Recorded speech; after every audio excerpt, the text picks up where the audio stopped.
UP सरकार की तरफ से गन्ने का समर्थन मूल्य 20 रुपये प्रति क्विंटल बढ़ा दिए जाने से किसान खुश है। गुरुवार को हाई कैबिनेट मीटिंग के बाद सरकार ने यह फैसला लिया। इस दौरान करीब 1 दर्जन प्रस्तावों पर भी चर्चा हुई। यह तीसरा मौका है जब 2017 के बाद योगी सरकार ने तीसरी बार गन्ने का समर्थन मूल्य बढ़ाया है। हरियाणा के करनाल स्थित भारतीय गेहूं और जौ अनुसंधान संस्थान ने किसानों के लिए एडवाइजरी जारी की है। इसमें कहा गया है कि गेहूं उत्पादक किसानों को पीले रतुआ रोग से सावधान रहने की ज़रूरत है। संस्थान के वैज्ञानिकों के मुताबिक पिछले कुछ साल से करनाल जिले में कहीं कहीं पर पीले रतुए रोग का प्रकोप देखने को मिल रहा है। इसलिए किसानों को समय समय पर अपने खेत का दौरा करते रहना चाहिए। अगर गेहूं के खेत में पीले रतुआ रोग का असर दिखाई दे तो समय रहते ही कीटनाशकों का छिड़काव करें। उत्तर भारत में घने कोहरे और शीतलहर के बीच झारखंड, उड़ीसा में भी घना कोहरा छाया हुआ है। कोहरे को देखते हुए भारतीय मौसम विज्ञान विभाग ने अगले 3 दिनों तक के लिए उड़ीसा में घने कोहरे को लेकर येलो अलर्ट जारी किया है। मौसम विभाग ने कहा है कि राज्य में आज कहीं कहीं पर हल्की बारिश भी हो सकती है। नया आधार बनवाने या पुराने आधार कार्ड को अपडेट कराने से जुड़े नियमों में बदलाव किया गया है। आधार प्राधिकरण यानी कि UIDAI ने नए फॉर्म जारी कर दिए हैं। इन फॉर्म के जरिए आधार अपडेट या नामांकन सुविधा आसान की गई है। नए नियमों के तहत नामांकन केंद्रों पर जाकर CIDR में जानकारी अपडेट करने के 2 तरीके वेबसाइट या मोबाइल एप्लीकेशन के माध्यम से उपलब्ध कराए गए हैं। पुराने नियम केवल ऑनलाइन मोड में एड्रेस को अपडेट करने की सुविधा देते हैं, जबकि अन्य डिटेल्स अपडेट करने के लिए आधार धारक को नामांकन केंद्र पर जाना आवश्यक था। नए नियमों में ऐसे किसी भी तरह के प्रतिबंध का जिक्र नहीं है। कृषि वैज्ञानिकों ने आलू किसानों को उत्पादकता और उसका आकार बढ़ाने का तरीका बताया है। इसमें कुछ खास खाद डालने की ज़रूरत है। किसान आलू का आकार बढ़ाने के लिए NPK 0.0.50 का इस्तेमाल कर सकते हैं। इसके बाद एक अच्छा PGR कल्टर लें और इसके साथ ही B20 बोरॉन लेना होगा।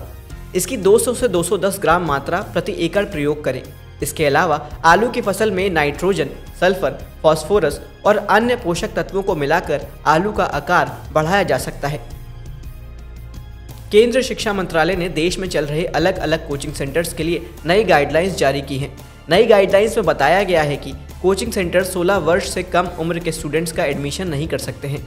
अब स्टूडेंट्स अपने सेकेंडरी स्कूल एग्जाम यानी कि 12वीं पास करने के बाद ही कोचिंग में एडमिशन ले सकेंगे। मंत्रालय ने कोचिंग सेंटर्स पर भ्रामक वादे करने और अच्छे नंबरों की गारंटी देने पर भी पाबंदी लगा दी है। देसी पशुओं के संरक्षण के लिए ICAR राष्ट्रीय पशु अनुवांशिक संसाधन ब्यूरो पशुओं का पंजीकरण करता है। ब्यूरो ने गाय, बकरी, सूअर और मुर्गी की 8 नई नस्लों को पंजीकृत किया है। ICAR NBAGR ने देश में स्वदेशी पशुधन प्रजातियों की 7 नई नस्लों और 1 सिंथेटिक गौवंश नस्ल को पंजीकृत किया है।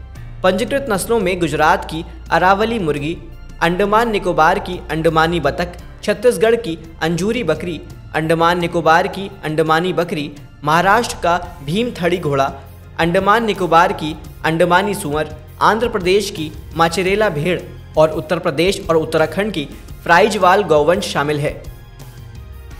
भारतीय कृषि मंत्रालय ने इस बार फसल वर्ष 2022-23 के दौरान बागवानी फसलों के उत्पादन में बढ़ोतरी का अनुमान लगाया है। मंत्रालय के अनुसार यह 2% तक बढ़ सकता है।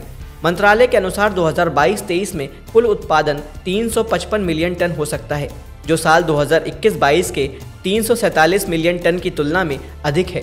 हालांकि जो अपडेटेड जानकारी मिल रही है कि बागवानी फसलों का उत्पादन 351.92 मिलियन टन हो सकता है। 29 जनवरी को परीक्षा पर चर्चा के अपने 7वें संस्करण में प्रधानमंत्री नरेंद्र मोदी बच्चों से संवाद करेंगे। PPC 2024 में देश के प्रधानमंत्री छात्रों के तनाव को दूर भगाने, शिक्षकों एवं अभिभावकों के दुविधा को कम करने तथा जीवन को उत्सव के रूप में प्रेरित करने पर चर्चा करेंगे। खेलो इंडिया यूथ गेम्स 19 से 31 जनवरी 2024 तक तमिलनाडु के 4 शहरों यानी कि चेन्नई, मदुरै, त्रिची और कोयम्बटूर में खेले जाएंगे। इस साल खेलों का शुभंकर यानी कि मैस्कॉट वीर मनगई हैं। तमिलनाडु से ताल्लुक रखने वाली वीरांगना रानी वेलु नचियार को प्यार से वीर मनगई कहा जाता है।